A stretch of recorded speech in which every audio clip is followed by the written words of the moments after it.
shit. What is going on, everybody? Welcome back to Sideline Summit. I'm Antonio Perez, joined as always by Danny Cole, DC, UPenn's finest, Chris Coulter, CB, Coulter Boy. As you can see, they weren't in the correct order. I promise you, I switched them. I think Danny switched it back. I'm not gonna lie. Evil twin. Yes. Yeah. We got another great episode for you guys today. We're talking round 2 of the NBA playoffs. Obviously, some game 2s are happening tonight. Game 2s have already happened. So we're talking potential upset watches. We're talking, predictions for the series, and of course, we're going to go over the off-season plans for those who've been eliminated since we last Lakers recorded. and the Rockets. RIP Lakers, RIP Rockets, RIP Pistons. Rest in Pistons. Yeah, there are teams that the Magic are obvious. We're not going to discuss Magic. Go get shooting. You got to figure it out, But there are some teams. It's a little more complex than that, for the better or worse. But before we get into any of that, make sure you leave a like, subscribe to the channel, turn on post notifications so you don't miss a single upload from any of the great podcasts on this channel. Audio listeners, make sure you leave a like, subscribe to the channel, all that good stuff. But let's go to Danny for Summits and Plummets. Yeah, I have two very easy, quick summits. Number one summit, my mom and my stepdad are officially getting married after 9 or 10 years of engagement. Yeah, it's more a formality and a party this weekend, but very fun. Yeah, should be fun on Saturday. So that's number one. Number two, got a trip to the West Coast coming up. We're going out Vegas on the 19th through the 21st, and then we're going from Vegas to SF on the 21st through the 26th, and then we're going from SF to LA 26th through the 1st, and then heading back to the East Coast. So big West Coast. First time in Vegas, first time in San Francisco. 2 more cities checked off the box. Got to see the Golden Gate Bridge. Might go out and venture out to see Alcatraz. We'll see. Apparently, our president of the United States wants to revamp Alcatraz. Pretty funny. So let's see if it happens. Well, he doesn't know it's already been revived in Philadelphia, and he wears 27. But, nah, man, it's great to see. Your peoples are basically my peoples, so. That's going to be a fun time. Yeah. If I wasn't in Puerto Rico, I'd 100% be there. Oh, yeah. And then Plummet is kind of random. Is when your glass door shattered on me. Yeah, that was something for sure. But Summit, though, you essentially walked out like. One scratch. Perfect. Yeah, Chris. Like glass door hardly. shattered on me. I wouldn't even consider that. Like, it was. Yeah, lucky. Lucky is the word, I guess you could say. Call me lucky. I'm Irish, man. I gotta go play the lottery. Yeah, man. No, it's all skill, actually. Like, you walk out into rain, the rain doesn't even hit you, to be honest. Skill-based matchmaking. You don't make the rules. Exactly. Don't hate the player, hate the game. I don't know. Let's go to Chris for his summits and points. Well, my obvious summit is that I was in Costa Rica. Also, never have to go back. Never have to go back. I had enough fun, but also never have to go back. It was cool. I saw the boat. The boat was so terrifying. All right, so funny part. Terrifying. Look, fun. Oh, it was fun, but it was a funny part about the boat that I did not think about. So it was windy enough, and it's like a side ladder to go up to the top of the boat. But boy, oh boy, was that ladder a little shaky. I'm not gonna say I was scared, but I'm not going to say how many times I did go up there and not go up there. I only went up there once, came down once, didn't want to risk it again. Because the time I went up there, we were about 200 feet out, like into the deep ocean. And they were saying there was tiger sharks and bull sharks out there. So I just wanted to make sure I got back for the pod. So I did not play up there much. I did not go up there much. But I did enjoy my time. Celebrate my friends' bachelor and bachelorette party. That was really fun. Yeah. The hell? Yeah, man. How could we possibly be mad at it? It's so greatness. I don't know if I have. I mean, obvious summon is I'm going to Puerto Rico in T-minus 11 hours. No, bad math. 13 hours is the flight. Horrible at math again. It's 12. It's 5:51. We'll chalk it up. You said, wow. They said it's a surreal feeling. We did it. All right. Chris just left. He laughed so hard he left himself off the screen. Yeah, I mean, Chris will bounce back in a second, but I can wrap up Summits and Plummets. He probably just had his devices disconnected, but Summits and Plummets, I mean, Summit going to Puerto Rico, make it a double Summit. We won't be selfish. Got a haircut. Probably can't tell because I didn't really get anything too much off the top, but take the headphones off. There you go. Yeah. Do a little spin. Yeah, that's another thing. For once, I'm actually wearing my Beats to record because I said, you know what, I'm not going to take my Beats out of Puerto Rico. That's stupid. I'm just going to bring my headphones that I usually wear for the show. And now I can't find them. They're not packed. I don't remember packing them. No, I remember I put them. So La Polizia came in and took my headphonini cappuccini or something. I don't know. Something like that. But yeah, I mean, Crystal, I'm sure he'll be back in a second. So show goes on. But let's start. Me and Danny could start with the off-season plans for the teams. We can start with whatever you wanted to. Let's keep the Lakers because he might have something to say about them. Yeah, so we'll hold off on them. If you want, we can start with the more simpler ones, like in the East. Let's start with the one team. I mean, he got eliminated. We don't care. Oh, we talked about them already. We talked about half the teams already. Have they really been eliminated for a week? Yeah, they have been. Wow. Okay, well, we don't care about them anyway. Magic, relatively simple.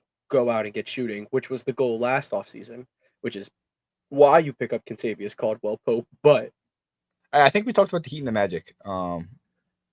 Yeah, well, when we talked about them, you're right. You're right. Yep. So I think the teams are the Pistons. We'll start with the Pistons. Let's start with the Pistons because they're a big team that get eliminated. Look, what I think we're gonna learn is we need a second star. We don't need a second all-star. Cade needs a 2.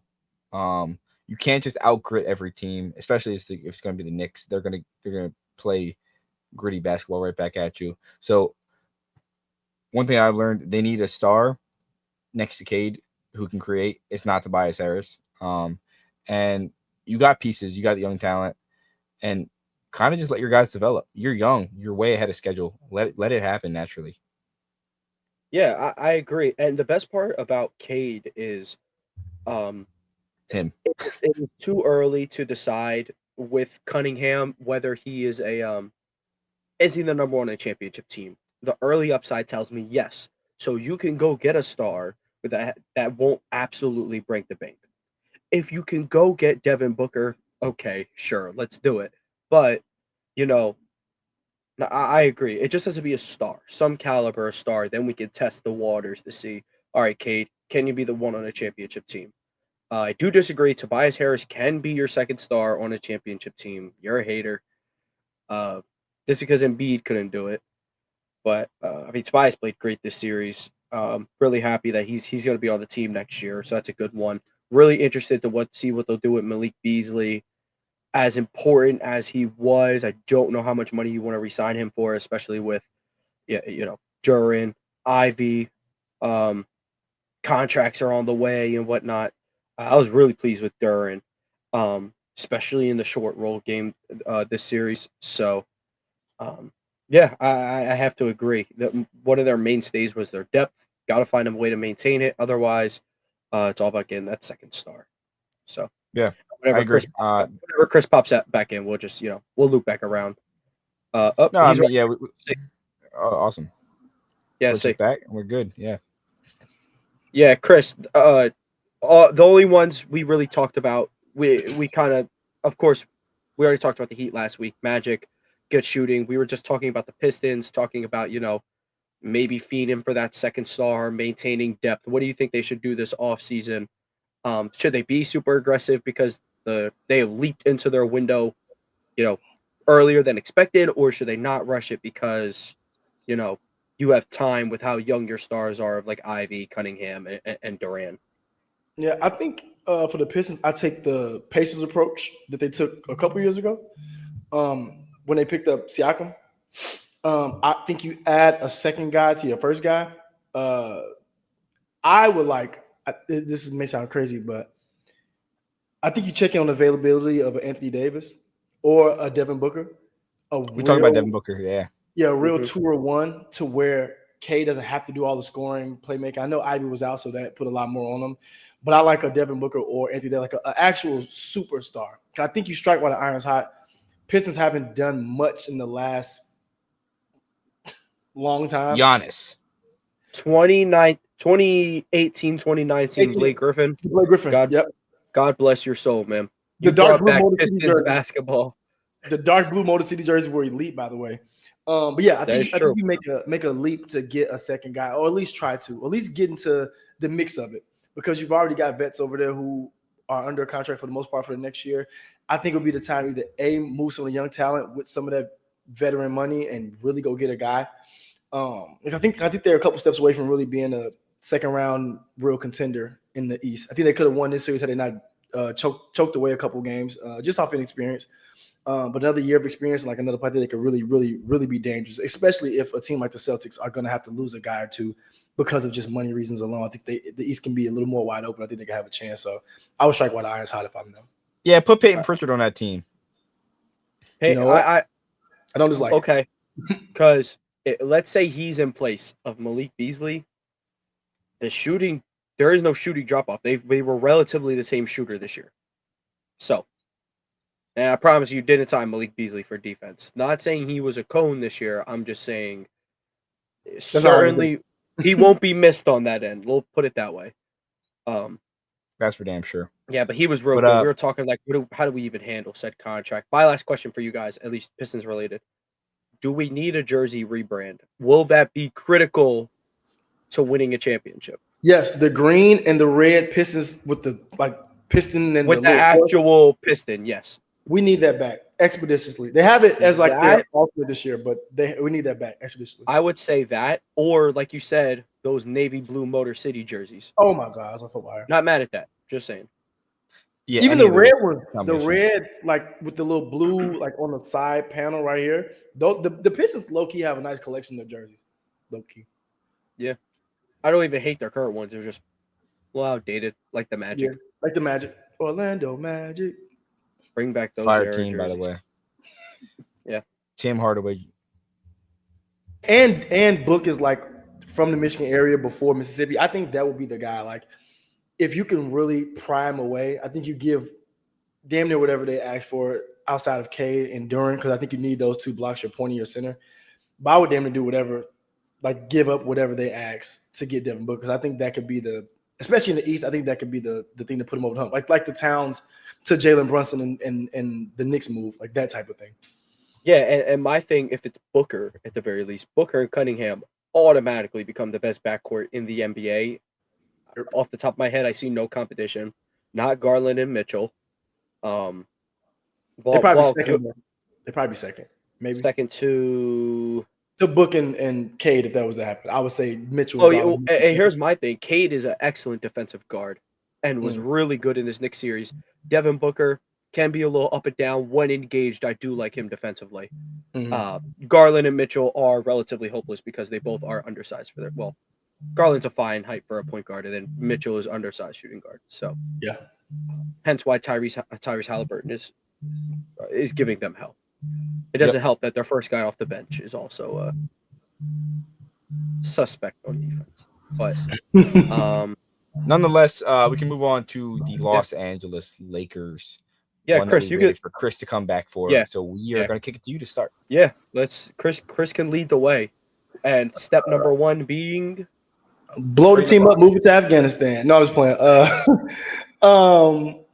The first move is then move it to Afghanistan. Yeah, there you go. Now you're getting it. The real thing is get somebody over 6'10" who can actually play and do what Jalen Williams said the other day. Torian Prince re-edit.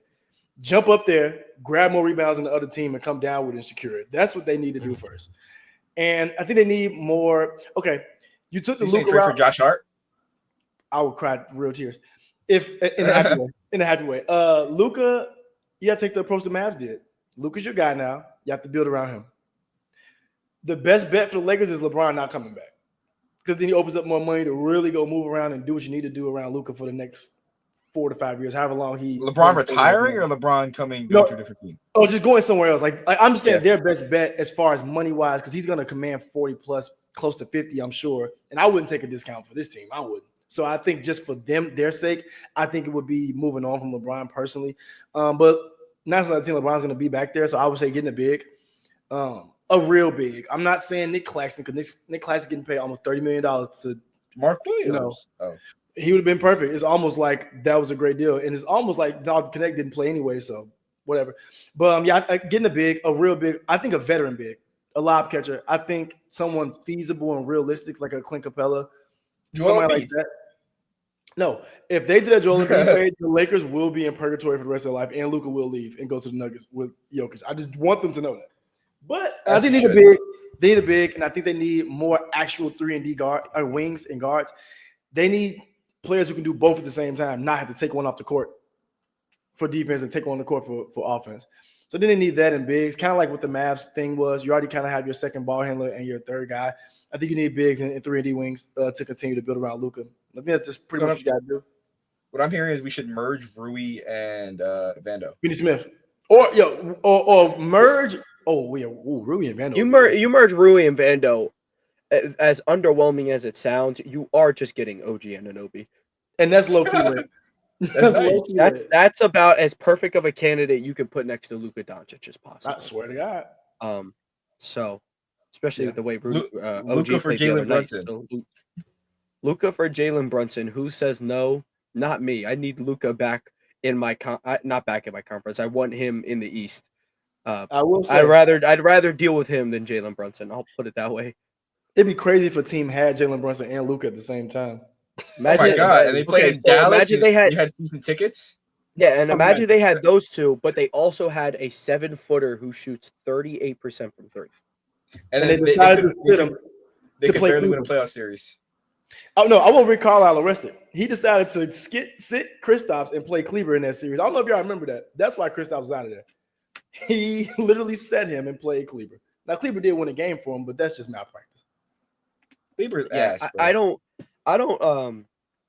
disagree with the LeBron sentiment though. My only worry is for Bronald. I don't know what they'll do with Bronny unless they want to make Bronny like their Project Jaden Hardy or something. But if LeBron goes, LeBron gonna find a way to get him to Cleveland with him if when he goes to Cleveland. He'll find a way to have. See, if Bronny was ready to be like a consistent role player in the NBA, playing every night 10 to 15 minutes, it'd be cool to have one season with him and then one season against him. Against him, yeah. So Bron, go stay in LA. Go to the Clippers. Yeah. Yo, what if LeBron came to the Celtics on a vet man? No, he's going. Okay, I'm gonna turn into one of those like MJ fans. He's gonna hijack my team. Yeah, and try trading everyone, take over the offense, ball hog. LeBron gets over there, Jaylen Brown, you will be in Alcatraz, just what Danny was talking about. That's where you'll be. He'll ship you over there. I know he will. Yo, you said that about Bronny. He's getting you out of there. I know you. We ship Paul George out. We get LeBron to Philly. We good. Man, him and then you it's get so funny. Double talking about we shipping Paul George out, brother. Y'all are seeing the end of that contract. Only way you can out Brad Beal. Nobody wants that thing, bro. Brad Beal, you can get Brad Beal, Danny. At least he won't play. You have to the Hornets might take it and just buy him out. Damn, but I think it's 3 years left. That's a lot of money. They have to pay him who would y'all get in return for Paul George? We don't want anything back. Take him for free. You have to match the money, son. We'll take the woman beater. Danny, don't worry about it. No, you'll be welcoming Josh Green, Grant Williams, and Tijan Salam for Paul George. And the ghost of Gordon Hayward's contract. Jesus. Gordon Hayward's 9th year of his contract remaining. Hey, Danny, don't you wish that the amnesty was still available? Y'all just get Paul George right about it there. Get out of there. That would be turned. He's getting right out. You know what? You didn't work out. See ya. They should have just make it on a per game basis, then bench him, and then he can't beat his family. Who says no? Yo, hot take. What if Paul George was on that hit Kelly Oubre because he was playing better than him on his bike? No idea. Didn't Oubre get hit 2 seasons ago. Before. It was year before. Yeah. I think the key to the Celtics winning the championship is Kelly Oubre getting hit. So if you see Kelly Oubre on the news and I don't happen to be in the area, you know why. Yep. What other East teams do we got to talk about? Or no, we're in the West. We're in the West. We're in the West. We're in the Rockets West. are the last team. Let's talk about the Rockets. Again, kind of in a situation like the Pistons, a good position to be in. You're already competitive. Şengün, a little bit more than Cade, definitely can't be the one. I think we kind of figured that out. But I think he's crucial to their future. In the same breath, you could argue you figured out that sadly your former number 2 overall pick might not be needed for this team to go win a championship, but is a very valuable trade piece. If you ask me what I think they should do, simple answer, and it's been floated around for about 3 months, and that is Kevin Durant. I was going to say Kevin Durant or Giannis. It's my only issue is if it's Giannis, I think maybe you could try to flip Şengün for something else because they can't coexist. No way. How can they coexist? Though? I had a vision for it. Okay. I'll walk with you. How would this work? I bet. So I think I tweeted this. All right, so Şengün's baby Joker, right? Bet. That's what they say. And I'm cool with that. You seen Şengün and Aaron Gordon work? I mean, not Şengün, Jokic and Aaron Gordon work. Now, think about this. A super juiced up Aaron Gordon. I mean, Aaron Gordon been making threes, but let's keep it a buck. We don't want him shooting threes. A juiced up Aaron Gordon with Şengün there. I'm listening. Because then at that point, you can't do what the Warriors are doing and continue to play to double Şengün when he gets it. You can't do that. Because now you double him. The drop-off is Aaron Gordon instead of Jeff Green Amin at most points.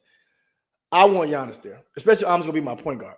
My only gripe with that is that insists that Şengün has the ball more than Giannis, which in no world I'm allowing that. But it's a good case, I could say. Obviously, you're not running that play every single play of the game, you know? And I'm even thinking of the inverted pick and rolls. Like Aaron Gordon does a lot of ball handling for the Nuggets too when Jamal Murray's off the floor.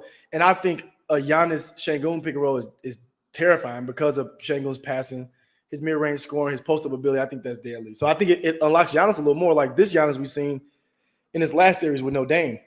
Well, before Dame got back, the ball in his hands, kind of playing point forward-ish to an extent.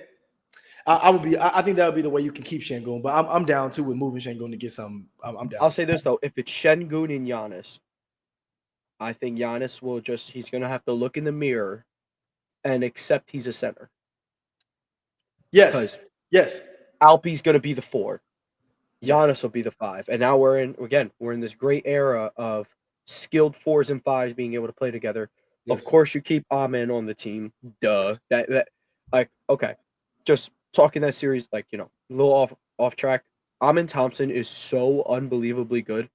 Him and his brother, literally the only difference is that Amin Thompson is evil twin. So he's got a little more juice to him. But I think he's a little faster. Like he might be like a little speed faster. Amin might be the fastest. I'm gonna be honest, I think that's just the red uniforms. Since Russ and LeBron like peak fast and jumping high, I think Amin might be the next guy, but he's so fast and he jumps fast. So a lot of stuff he was contesting, he shouldn't have been able to. Like he did that, but Asar did that spin move in game 1. That was crazy too. How do you move that fast? How do these kids move that fast? There was a clip of Asar was doing an interview. He was like, Amin was an aggressive child. He used to try to hit me. And they were like, right. Yeah, seems about right. But any thoughts on the Rockets offseason plan, Danny? No, I just think don't give up too much. Keep Jalen Green is priority, in my opinion. He's going to be the first person traded. And I don't think that's valid though, because I think this is first taste of playoffs, and yes, he played bad, but it's like at the same time, it's like Fan V played good the last couple games. Şengün was pretty good for the most part, but I mean, I wouldn't give up on him yet. I would give him at least one more. I agree. But if you, I personally think we should be putting our developmental eggs into some other baskets. Is all I'm saying. Like, I was telling Danny this. I know Danny doesn't feel the same way about this player that I do. I like Jabari Smith, and I think they handled his development utterly poorly. Like, I thought he had a lot of potential. I didn't think he was better than Paulo and Chet going into that draft. So when people were like, "Oh, he's the number 1 overall pick," I'm like, no, I don't think so. But I thought he was 3 for sure. I just thought his development was handled weird, and I really how Tari Eason played this year as well. So they got pieces. If they choose a development route, I'm not mad. You kind of just have to bank on Amon being able to be a 1, because I don't think it's going to be Jalen Green. Not saying he can't be a 2, but I don't think he'll be a 1, not with his inconsistency. And Alpi can't defend and he can't shoot. You'll never be a 1 ever in your life. Just ask Sabonis. He can't shoot. He can't defend. Doesn't work. Westbrook. This run, he's been good, but with the Clippers, can't shoot, can't defend, won't work. He was a 1 for a long time. What's that got him? Triple-double? Six. Averaging congrats on the triple-double crown and losing to 5 in the first round. Doesn't get you anything. Not saying that team was good, but you were never winning with the way Russell Westbrook played ball. True. Same way you'll never win with Luka playing ball, with James Harden playing ball. The only person that actually has ever made heliocentric basketball work in some form is LeBron James. So, a testament to his glory. Exactly. That's why he's the GOAT. Let's go to the Eastern Conference playoffs. Let's start with a game that's they're playing game 2 tonight. Celtics-Knicks. Knicks are up 1-0 in a tremendous comeback. Unbelievable game by Brunson and OG. Horrific showing from the Jays, I will admit. What are our predictions for this series? What do we expect for game 2? What's a path to victory for the potential upsetter? What are we thinking? Yeah, I think the Celtics had everything go wrong that they could, and they played bad basketball, which led to the Knicks winning their first game of the season against the Celtics. Tatum was bad shot selection. Brown had bad shot selection. Porzingis got hurt. And the Celtics only lose if Jalen Brunson wins the game. He comes across half court. He's running iso ball. He's coming getting a pick, and he's literally running a 2-man. If they lose to that, then it's Jalen Brunson putting the team on his back. So rely on making Jalen Brunson have Josh Hart beat you. I don't know how I feel about that. One thing I think the Celtics are great at is off-ball defense.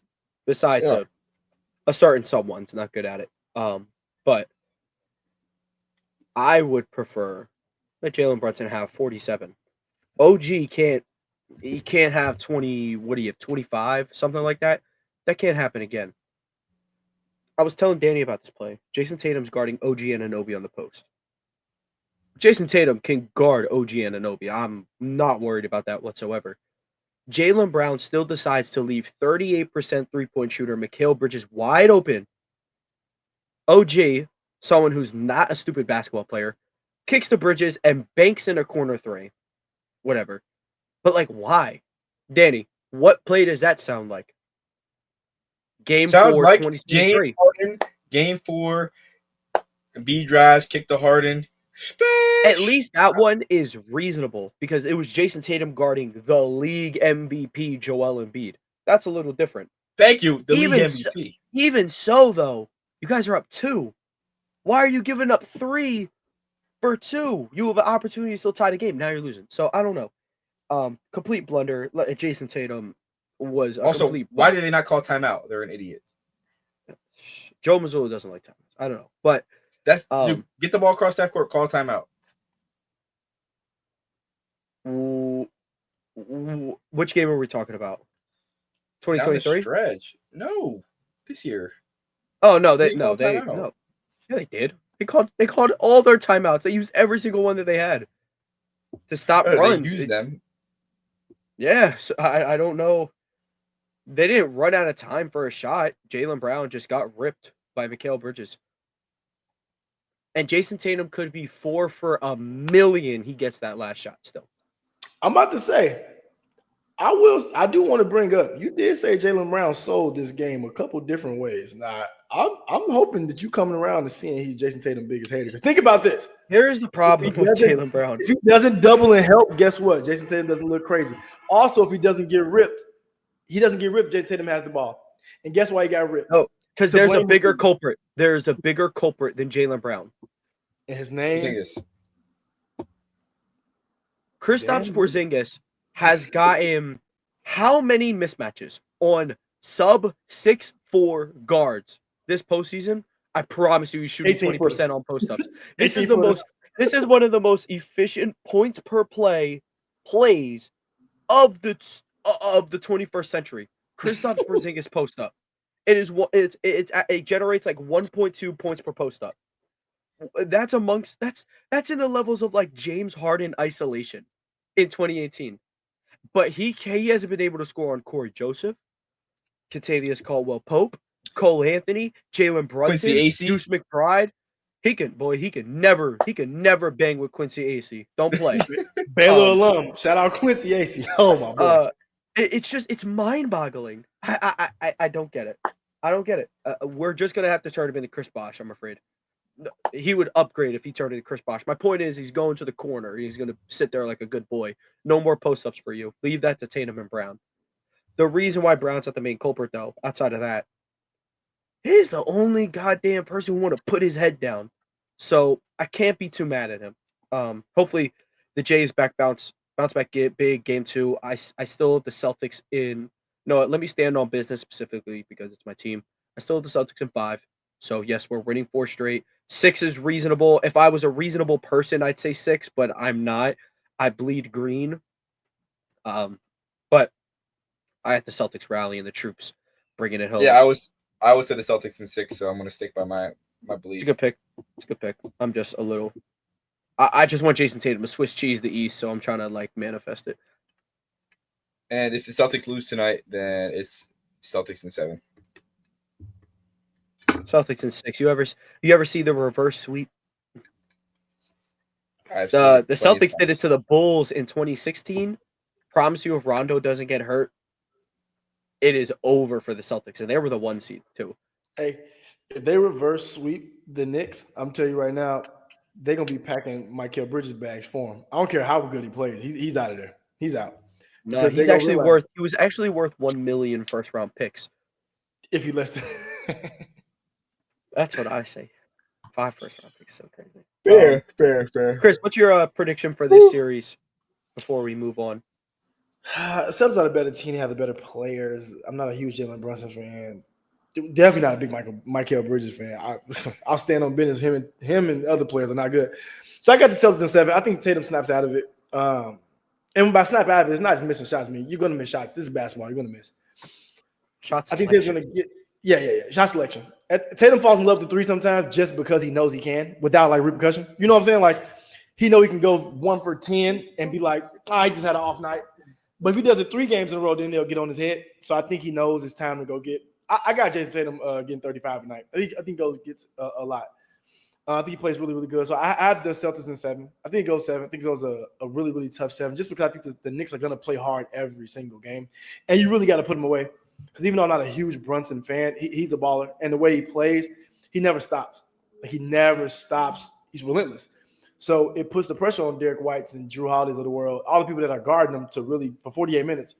I think the better talent will win out. I like Mazzulla as a coach. I think he's stubborn enough to where at some point his method will work, and I respect that. And I like how he responded to the missed threes. Like, dude, the reporter said something about like how they shot terrible. He was like, I mean, we left them wide open, they made there. So he was like, it'd be good if we made our open shots, right? And it was valid. They should have made they shot terrible and lost by what? A possession? If they make 2 more threes and maybe 4 more free throws to give them the close game. They could have made 4 more threes and they still would have broke the record for most threes missed in a playoff game. Yeah. And they win that game though. They make 4 more threes, they win.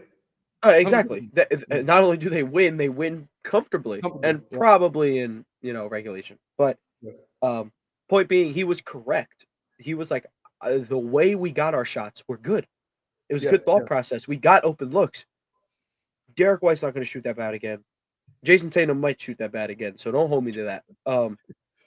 Brown, Holiday, hopefully Kristaps doesn't sit out an entire second half because he has a runny nose. But yeah, I digress. We ball. We move on. Let's head to the other series in the East. That is already 2 games. 2-0. So game 1, a shocker. My original prediction was Cavs in 6.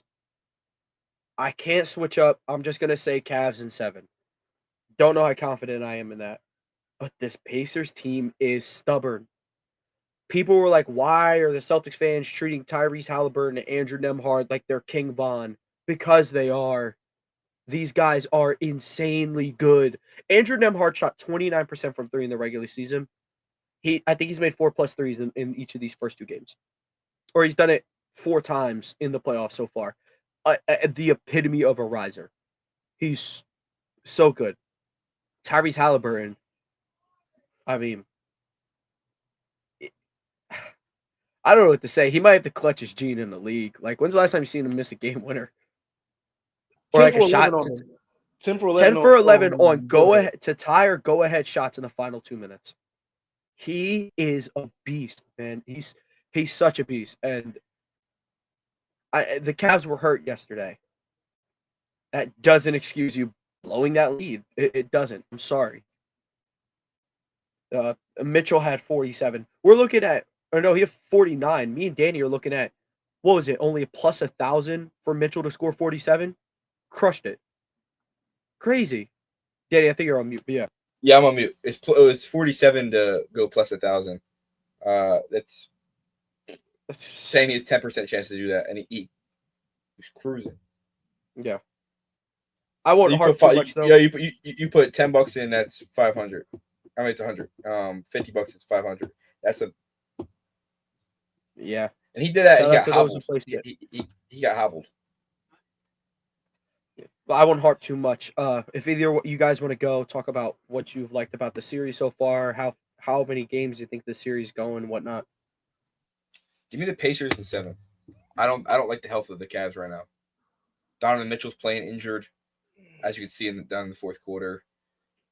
Hunter's hurt. It's sad to see a team this talented, this injured at this point of the season, and I don't know if it's like they need Lou Dort to come in and break someone's ankle on the Pacers. I promise you, hurting Halliburton is not going to help. We tried it last year, and it would a little bit. We hurt we didn't hurt Halliburton. He messed up his hamstring.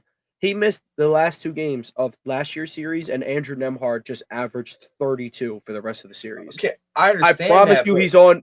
Tyrese and him are so locked in that, like, if one of them's out, the other one just takes the ability. I promise. All right, question now. They're too locked in to win. Which Tyrese are you taking in the NBA now? Halliburton.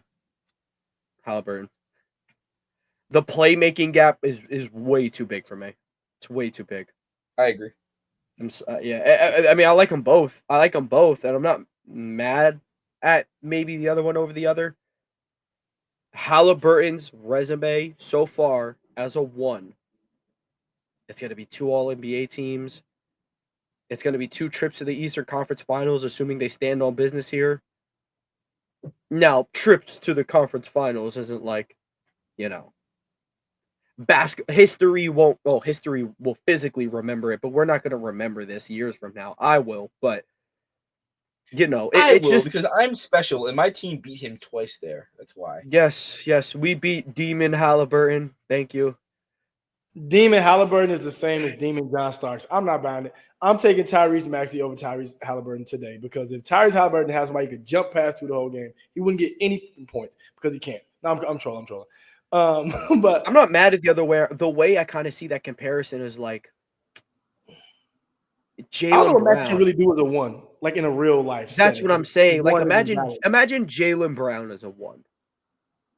With the first overall pick in the NBA draft. Like, that's what's going to happen. No, you know what it is? You know the crazy part?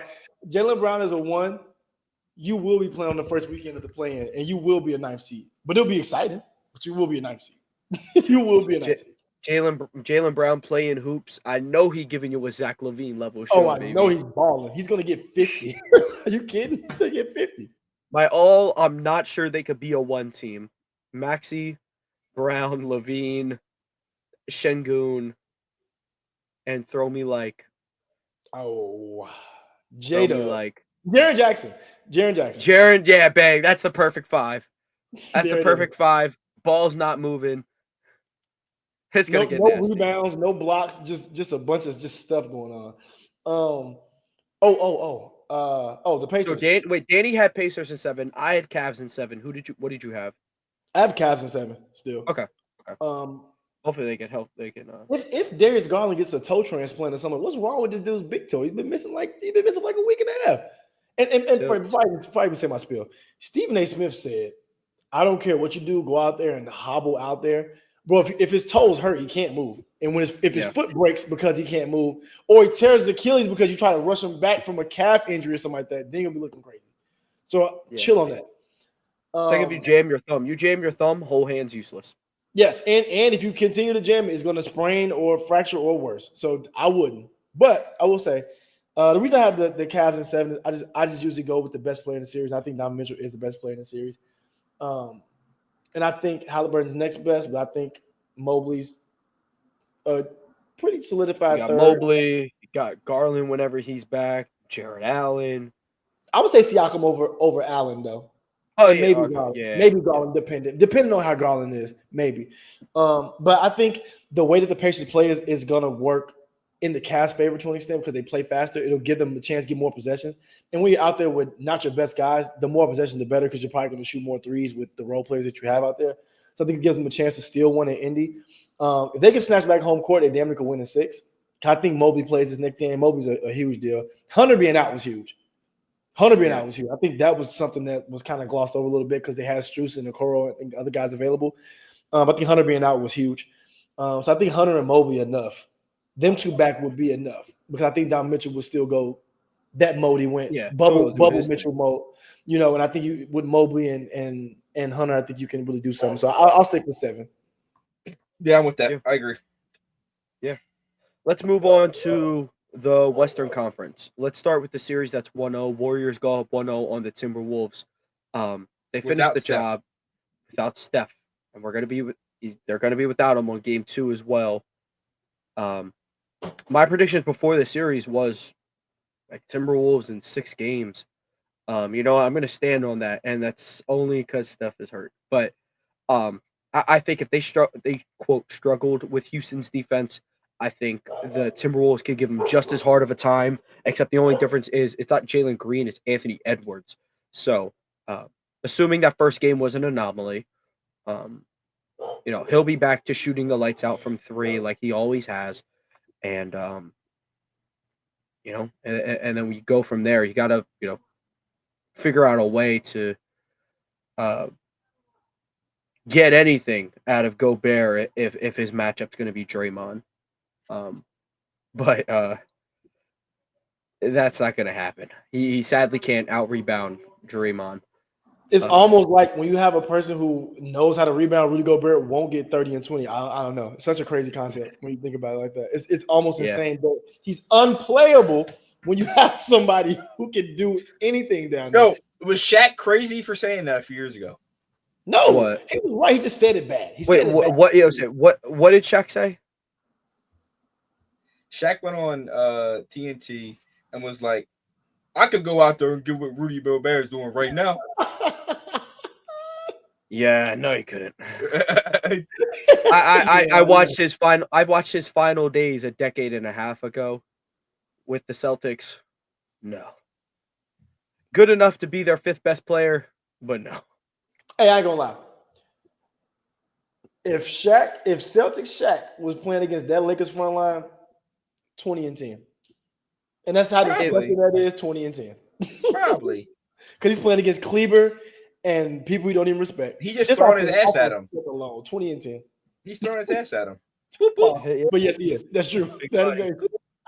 So, I still have the Wolves in 6, especially with the Curry injury. I'm very skeptical on that one. But that's sad too with the Curry injury. Yeah. If Curry can play game 3, I got the Warriors in 7. But they say he's out at least a week, and that would probably be what, game 3, right, or 4?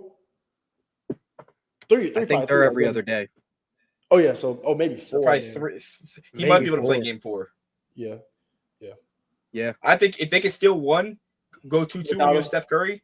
Yeah. I think I'll take the Warriors first to win 2 games. Yeah, and the worst part, and Tone knows this better than a lot of people, Jimmy can get you 1. He can get you 1 game. He can definitely get you 1. He can get you 1. He can get you 1. He certainly can. I'm not sure he can get you game 7. He can get you a series, brother. He is special. He can get you 1 at least. One of Saiyans' greatest soldiers was Jimmy Butler. Hey, that's the funniest thing. King Vaughn was what? He said some people got to go in order for the community to get better. You know what I'm saying? He said, you rich, and you robbing people. Hey, oh my God, bro, it's gotta be so weak because I'm thinking about it right now, bro. The worst part is whenever the game is like important, Draymond Green turns into Klay Thompson, and it pisses me off because he'll be wide open the whole year, shoot 4% from 3. Then it comes to the Western Conference playoffs. Now he's making 4 threes and a half. I don't understand this guy, but that's just showing who Draymond is. Draymond is big time. He's big time. You don't have to be a fan of him. He's big time. Everybody gangster until Draymond start making threes. Yeah, I am literally going to cry. Do you know how bad a Mike Breen bang hurts when it's Draymond Green from the top of the key? Do you know how bad that hurts? With his backpack on? With his JanSport on? Are you kidding me? It's like, why does he shoot that way? Like, I don't get it. I swear his jumper used to be smoother. Oh, but even in 2016, we were making the book bag meme, so I don't know. It was just Michigan State. Then he came to the NBA and said, you know what? I'm going to start hooping with a book bag on. Show you I'm really like that. And then now we got Draymond stepping your chest green. Yeah, man. But let's move on to this last series here. We have who's playing? Oh, Thunder Nuggets. Nuggets absolutely steal game 1. Basketball God said, stop fouling up 3. They told them that. They told the Celtics stop doing hack-a-shack, play ball. They didn't want to do it. Basketball gods made them regret it. I'm going to be honest, my original prediction was Thunder in 5. I thought they were going to roll these dudes. It's still in play. Still going to go Thunder in 6. But man, that's what a game. I mean, Jokic 40-20. J-Dub didn't play good. Chet missed big free throws. Played decent defense on Jokic, though, for his possessions. It was Hartenstein that primarily got the work. And Alex Caruso, because they think they can... Okay. I'm not one to talk, because the Celtics switch everything. And we were letting Al Horford guard Jalen Brunson. But that's more Drew Holiday's fault than anything. But you got to draw a line, man. Lou Dort can't guard Nikola Jokic. Alex Caruso can't guard. Isaiah Hartenstein and Chet, you got to fight over these switches. We got to be men. I know it ain't fun. You know, Jokic backing you down on the post. I bet it hurts a lot. But you're going to have to do it. Because if you live to see the next series, the bigs you will see are Draymond Green or Rudy Gobert. And you're going to be great living on the defensive end. You're going to be fine. So, yeah, I'll take Thunder in 6. I think Thunder in 7. I think that this team is flat out one of the best teams that we've ever seen in the regular season. And one thing we need to note, they're playing one of the greatest playoff performers that we've seen so far, Nikola Jokic. Just one of the greatest players ever. He's so ridiculous. And I said this, if he gets 2 MVPs and two finals victories, he might be a top 5 player all time. If he has 3 championships with 3 finals MVPs to go with 5 MVPs, I might put him at 4. Like, I don't know. But he's better than Kobe if he does that. Kobe got 15 all defensive teams. I take his defense. I take Kobe's defense very, very seriously. Kobe fighting against Tim Duncan, and is Jokic better than Tim Duncan? Not right now, no. Not right now. There we go. I'll say this though. At that point. Let's put it this way. I get your Jokic point. Isn't Jokic isn't greater, but he's better. Better than Tim Duncan? I don't know. You have lost your mind. Oh no. Oh my god. Oh no. Oh my god. Only because you're not getting a clip out of me. You're not getting. You have no idea how good Tim Duncan was. The only reason I'm not even trying to do that, dude. I genuinely think Nikola Jokic is better than Tim Duncan. But Tim Duncan was probably one of the best defending power forwards. What are you talking about? And then when he moved from the 4 to the 5, he was still one of the best defenders and still 22 and 10. I don't know. I think Jokic is a different type of animal, so it's kind of hard to compare what they do because rage bait. Just because of just how different they play. But I think Tim Duncan's defense is not overrated because he has all defensive team to show it. I think Tim Duncan's probably a top 5 big power forward or center of all time, in my opinion. I have him in my top 5. If we're going off specifically where he falls in like my top 10 regularly, Kareem is ahead of him, so that's one big. Mm. And that's really it on my end. But if you want to argue the two great old heads, I don't really care. Maybe Shaq. Shaq's ahead of him. Sorry, I have Shaq ahead of him. But then it's Tim Duncan for me right to that. Like he's Tim Duncan's my 8th greatest player of all time, so it's like there's two bigs ahead of him. Sure, if you want to argue Hakeem, if you want to argue Wilt, Bill. Bill's got to be around, right? I'll say this though. So I saw a great hypothetical, but it kind of killed it when they said this. They was like, "You're starting a team. Would you rather have Shaq or Kobe, or Shaq or Jokic?" But they're like, "You're playing 2025 ball." Well, like, okay, well if I'm playing 2025 ball, no, I'm going Nikola Jokic. But if I'm prepared to play in any era of basketball at random, now I'm getting different. Like, I'm probably going to take Shaq. And there's still a good argument for Shaq today. I'm just taking Jokic because I know what I'm working with. I know I got a 3-time MVP on my hands. I think with Shaq, I think for me, I would probably take Shaq just off the strength of, especially 2025. Either he's going to average 50 and 20 or all your bigs, quote unquote, are going to be fouled out. So then you have to play a certain way anyway. But to your Jokic point, we see what you're doing in this era right now. I think Shaq would just be so terrifying because of how the game is played and how you would have to double Shaq or go zone. You could literally build just mostly shooters around Shaq and you can damn go to the championship just off the strength of you have to double. And he's going to get 15 rebounds. He got 15 rebounds when it was a time where you had two big men who were both 7 feet. I'll probably go Shaq. But in this series, I had the Thunder in 7. I have Thunder in 7. Shea hasn't had a Shea game yet. And people are saying he's like a playoff dropper. It's like, no, when your team is that good in the first round, you don't have to do as much. I mean, he didn't play as great as he did in the regular season, but I don't think that's a part of him being a dropper. I think he has a Shea game soon, a 40 ball. He has one soon. So I think they win in 7. But I do want to give credit for Nikola Jokic kind of taking over this team as the coach, as Michael Malone got fired. I know we've seen the clips, like the verbal clips him in the huddles. Oh, yeah. But even on the court, like his effort has increased on defense. He's been more vocal, talkative, putting people in their places where they have to go. So no matter what the series does, I've seen an even bigger leap from Jokic, which sounds crazy from a guy who's a 3-time MVP coming up, probably Finals MVP, and all the other things that seen him take a step at this age been cool.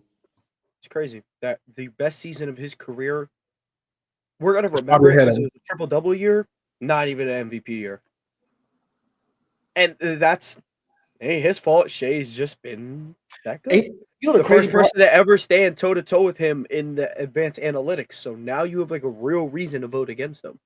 Yep. And I think the crazy part is Jokic's best season ever is probably still ahead of him, which is the crazy part.